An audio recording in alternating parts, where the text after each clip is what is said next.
Hello friends, জয় মোহনবাগান। মরশুমের প্রথম derby আমরা হেরে গেলাম। ম্যাচের স্কোর লাইন 3-2। প্রথমার্ধটা দেখে কিন্তু একদমই বোঝা যাবে না যে মোহনবাগান এই ম্যাচে ফাইট দিতে পারে। প্রথমার্ধটা একদম জঘন্য খেলেছে মোহনবাগান, 2 গোলেই পিছিয়ে পড়েছিল। গতকালই তোমাদের বলেছিলাম যে এই ম্যাচটা মোহনবাগানের জন্য যথেষ্ট কঠিন হতে চলেছে, কারণ হঠাৎ করেই 2 দিন আগে ইস্টবেঙ্গল 7 জন সিনিয়র দলের ফুটবলারকে রেজিস্টার্ড করিয়ে নেয়, যারা কিন্তু একাধিক মরশুম খেলার অভিজ্ঞতা রয়েছে সিনিয়র দলের হয়ে। তো সেরকম প্লেয়ারদের মোহনবাগান রেজিস্টার্ড করিয়ে নেয়। উল্টো দিকে মোহনবাগানের কিন্তু পুরোটাই প্রায় জুনিয়র দল।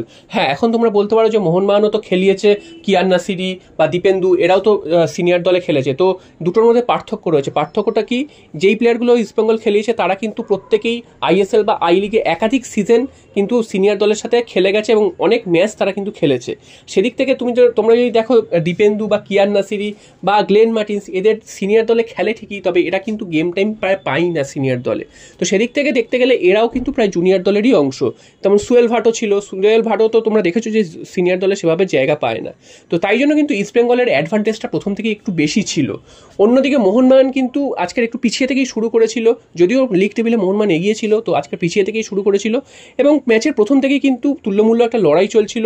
যদিও মোহনবাগান অ্যাটাক করছিল, কিন্তু কাউন্টার অ্যাটাক রোধ করার মতন মোহনবাগানের ক্ষমতা কিন্তু ছিল না। মোহনবাগান ডিফেন্স কিন্তু বারবার ল্যাপস করছিল এবং ম্যাচের 8 মিনিটেই সেই জিনিসটা আমরা চোখে দেখতে পেলাম যে মোহনবাগান গোল হজম করলো। প্রথম গোলটা 1-0 গোলে হজম করলো এবং তারপর কিন্তু মোহনবাগান সুযোগ পেয়েছে ঠিকই, তবে মোহনবাগানের গোলের সামনে যখন বল এসছে মোহনবাগান ডিফেন্স কিন্তু বারবার কেঁপে গেছে।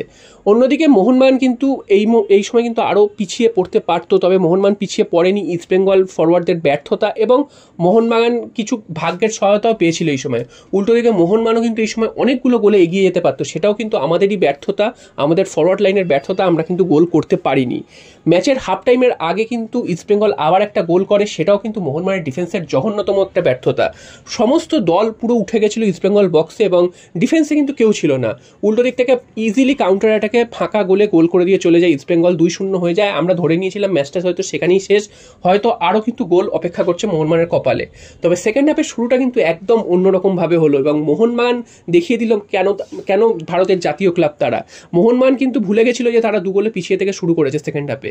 মোহনবাগান তখন কিন্তু একদম আইএসএল এর যে মোহনবাগান আমরা দেখে থাকি সেই মোহনবাগান প্রথম থেকে ইস্টবেঙ্গলকে প্রায় গুড়িয়ে দেওয়ার মতন ভঙ্গিমায় খেলা শুরু করলো এবং তার ফল হাতে নাতে পেলো। 50 মিনিটের মাথায় লেওয়ান কাস্টানার একটা অসাধারণ গোল করলেন, গড়ানের শট, যেটা কিন্তু ফার্স্ট হাফেই হওয়া উচিত ছিল, তাহলে কিন্তু লড়াইটা আরও জমতো। 2-1 হয়ে যাওয়ার পর কিন্তু ইস্টবেঙ্গল তখন প্রায় দিশেহারা হয়ে গেছিল। একের পর এক অ্যাটাক কিন্তু মোহনবাগান করে গেছে। এই সময় সুয়েল ভাট থেকে শুরু করে প্রত্যেকে যদি মিস না করতেন সেই সময় কিন্তু 2-2 হয়ে যেত। তবে 2-2 হওয়াতে বেশিক্ষণ দেরিও হয়নি। 68 মিনিটের মাথায় কিন্তু মোহনবাগান সেকেন্ড গোলটা করে 2-2 করে সমতায় ফিরিয়ে আনলো। তখন কিন্তু আমাদের মধ্যে একটা বিশ্বাস জাগতে শুরু করেছিল হয়তো মোহনবাগান এখান থেকে জিতেও ফিরতে পারে। তবে না, 1 মিনিটের মধ্যেই কিন্তু আবার ছন্দপতন, সেই ডিফেন্সের ভুল, সেই খারাপ একটা ডিসিশন এবং সেখান থেকে কিন্তু আমরা গোলটা হজম করলাম। তো ডিফেন্স নিয়ে কিন্তু অবশ্যই ভাবতে হবে। তোমাদের কিন্তু এর আগেও বলেছিলাম যে মোহনবাগান হয়তো জিতছে ঠিকই, মোহনবাগানের ডিফেন্সে কিন্তু অনেক সমস্যা রয়েছে।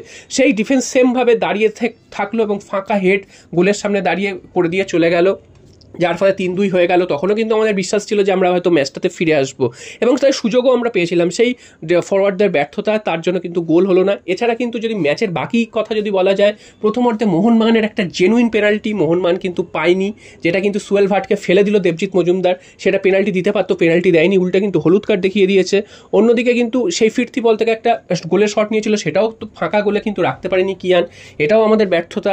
এছাড়া কিন্তু সেকেন্ড হাফে আমরা যদি দেখি, যখন মোহনবাগানের একের পর এক অ্যাটাকে যখন ইস্টবেঙ্গল দিশেহারা, সেই সময় ইস্টবেঙ্গল বারবার শুয়ে পড়ছে। ইস্টবেঙ্গল প্লেয়াররা যেন পারছেই না মোহনবাগানের সাথে তখন মানে পাল্লা দিতে, বারবার তাদেরকে শুয়ে পড়তে হয়েছে মাঠে এবং আমরা দেখেছি যে মাঠে শুয়ে থেকেই তারা অর্ধেক সময় নষ্ট করে ফেলেছে। তা না হলে কিন্তু ইস্টবেঙ্গল এই খেলার গতিটা যদি কমাতে না পারতো তাহলে কিন্তু ইস্টবেঙ্গলের কপালে দুঃখ ছিল। তবে যাই হোক, ম্যাচে তো রেজাল্টই শেষ কথা। রেজাল্টে দেখা যাচ্ছে যে মোহনবাগান 3-2 গোলের ব্যবধানে হেরে গেছে, সেটা নিয়ে আর কোনো কিছু বলার নেই। এবং ম্যাচ কিন্তু আজকের খুব ভালো একটা খেলা হয়েছে এটা বলা যায়, কারণ সবাই ভারতীয় ফুটবলার এবং রেফারি 2-1টা ডিসিশন ছাড়া কিন্তু মোটামুটি ভালোই খেলিয়েছে। শেষের দিকে ইস্টবেঙ্গল এতটাই চোরাগোপ্তা মার করছিল প্রত্যেকটা মুহূর্তে, সেখানে কিন্তু শেষের দিকে লাল কার্ডও দেখতে হয়েছে ইস্টবেঙ্গলকে। তা না হলে কিন্তু আরও আগে কিন্তু লাল কার্ড বা আরও কার্ডের সংখ্যা যদি বাড়তো তাহলে কিন্তু ভালো হতো, কারণ ইস্টবেঙ্গল প্রচণ্ড রকম বাজেভাবে রাফ খেলে গেছে এবং মোহনবাগানকে মেরে গেছে এবং মোহনবাগানের প্লেয়ারদেরও চোট পাইয়ে দিয়েছে। সালাউদ্দিনকে তো এমনভাবে মারলো যে তাকে চোট পেয়ে বেরিয়ে যেতে হলো। তা না হলে কিন্তু মোহনবাগানের ডান প্রান্তটা যেভাবে সচল ছিল, ইস্টবেঙ্গলের কপালে দুঃখ ছিল। তো দিনের শেষে কিন্তু মোহনবাগান হেরে গেছে মৌসুমের প্রথম ডার্বি। যদিও এটা সিএফএল এর ডার্বি, মোহনবাগান ছোটদের দল নামিয়েছে, এখানে কিন্তু আমরা হেরে গেছি, এটা সবসময় একটা দুঃখের, সেটা মোহনবাগানের সিনিয়র দল হোক, জুনিয়র দল হোক, যেই দলই হোক। তো ডার্বি হেরে গেছি, এটা আমাদের জন্য একটা খুবই দুঃখের ব্যাপার। এবং আশা করছি সামনের ম্যাচগুলোতে, সিএফএল এর ম্যাচগুলোতে আমরা আবার ঘুরে দাঁড়াবো। এই প্লেয়ারগুলো যে খেলাটা দেখিয়ে দিয়ে গেল, এদের মধ্যে যে তাগিদটা দেখিয়ে দিয়ে গেল, আশা করছি এরা কিন্তু ঘুরে দাঁড়াবে সামনের ম্যাচগুলো। এবং সামনেই রয়েছে ডুরান্ড কাপে হয়তো প্রথম থেকে সিনিয়র দলকে খেলাবে, তো এই আশাটাই কিন্তু আমরা রাখি। এবার আসি যে এই যে মোহনবাগান ম্যাচটা হারলো, এখানে কিন্তু মোহনবাগান ম্যানেজমেন্টেরও অনেক দোষ রয়েছে। ইস্ট বেঙ্গল যেই কাজটা করেছে, যেই 7-8 জন সিনিয়র দলের প্লেয়ারকে হঠাৎ করে রেজিস্টার করে দিয়েছে, মোহনবাগান চাইলে কিন্তু এটা করতে পারতো।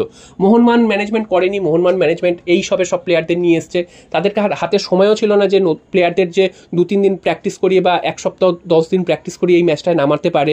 এই যে কিয়ান নাসিরি, সুয়েল ভাট, এরা যে নেমেছে, দীপেন্দু বিশ্বাস, এরা কিন্তু একটা ম্যাচ না খেলেই এই মরশুমে হঠাৎ করে ডার্বিতে তারা নেমে পড়েছে, যার ফলে কিন্তু তাদের মধ্যে চেষ্টা আছে, তাদের মধ্যে সমস্ত কিছু রয়েছে, তারা কিন্তু শেষ পর্যন্ত ফিনিশিংটা তারা করতে পারেনি।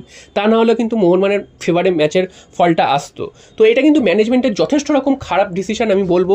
ইস্টবেঙ্গল এই সুবিধাটা নিল, মোহনবাগান এই সুবিধাটা নিল না। যদি মোহনবাগান এই সুবিধাটা নিতে পারতো, হয়তো আমাদের হারতে হতো না, ড্র করে আসতে পারতাম বা জিতেও আসতে পারতাম। তো এইটা মোহনবাগান ম্যানেজমেন্ট প্রত্যেক বছর করে। আগের বছর আমরা কিন্তু এই কারণে হেরেছিলাম কলকাতা লিগের ডার্বি, এবছর আমাদের কি হারতে হলো এইভাবে কলকাতা লিগের ডার্বিটা। এছাড়া কিন্তু যে জুনিয়র দল যারা খেলেছে তাদেরকে তো অবশ্যই অ্যাপ্রিসিয়েট, যে তারা 2-0 গোলে পিছিয়ে থেকে এইভাবে ম্যাচটাতে ফিরে আসতে পেরেছে, সেটা যথেষ্ট অ্যাপ্রিসিয়েট করার মতনই খেলা। আর বাকি সব কিন্তু আর আলাদা করে কিছু বলার নেই, তোমরা সবাই ম্যাচটা দেখেছো এবং কি কি হয়েছে না হয়েছে তোমরা সবাই অলরেডি জানো। জয় মোহনবাগান।